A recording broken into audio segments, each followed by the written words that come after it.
My name is Emily. I am 28 years old. I work as a nurse in one of the toughest high-security prisons in the country.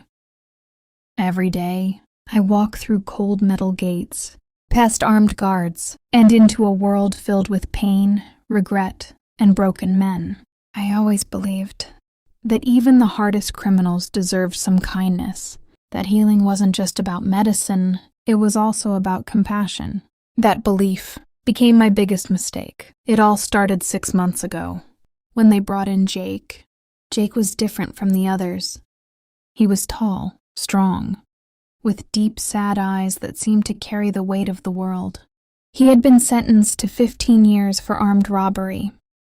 But when I first met him, he didn't look like a monster. He looked broken. One evening, while I was doing my rounds, Jake clutched his side and groaned in pain. He told me he had been badly beaten by other inmates.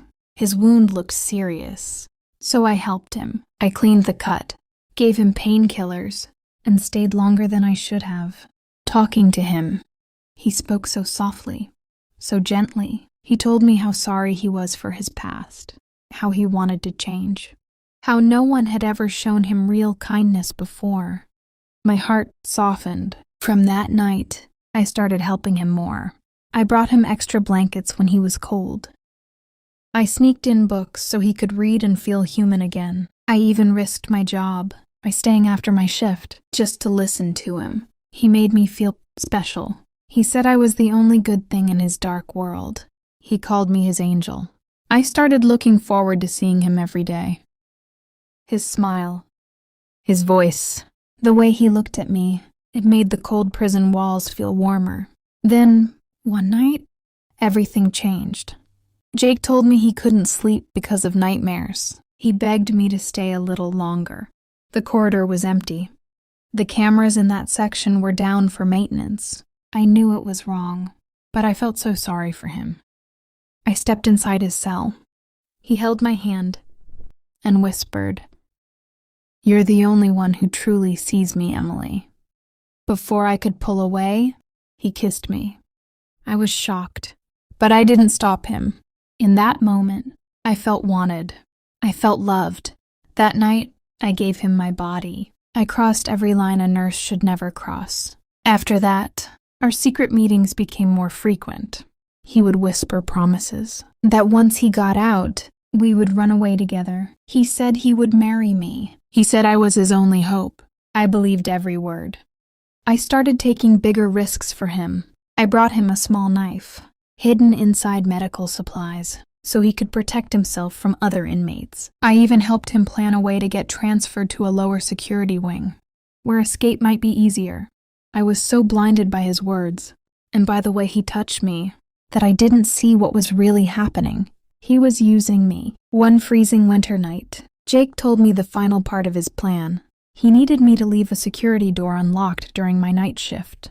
He said it was the only way we could be together forever. My hands were shaking, but I did it. I unlocked the door. That same night, Jake and 3 other dangerous prisoners escaped. They overpowered the guards, stole weapons, and disappeared into the darkness.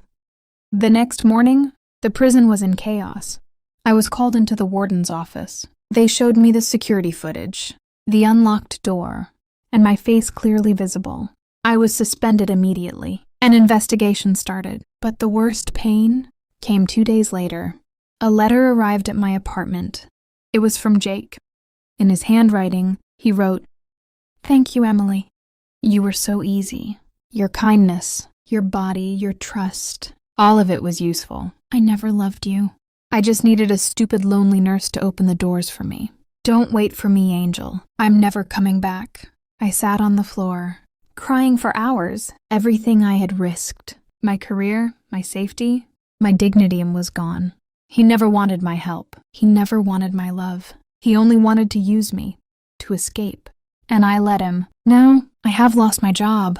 I have lost my self-respect. And every night, I still see his face and hear his lies. If you are listening to this, please hear my warning. Never, ever, let your kindness blind you. Not everyone who cries is broken. Not everyone who says, "I love you," actually means it, especially in places where darkness lives. Some people will use your soft heart, your body, and your trust just to get what they want. And when they are done, they will leave you destroyed without looking back.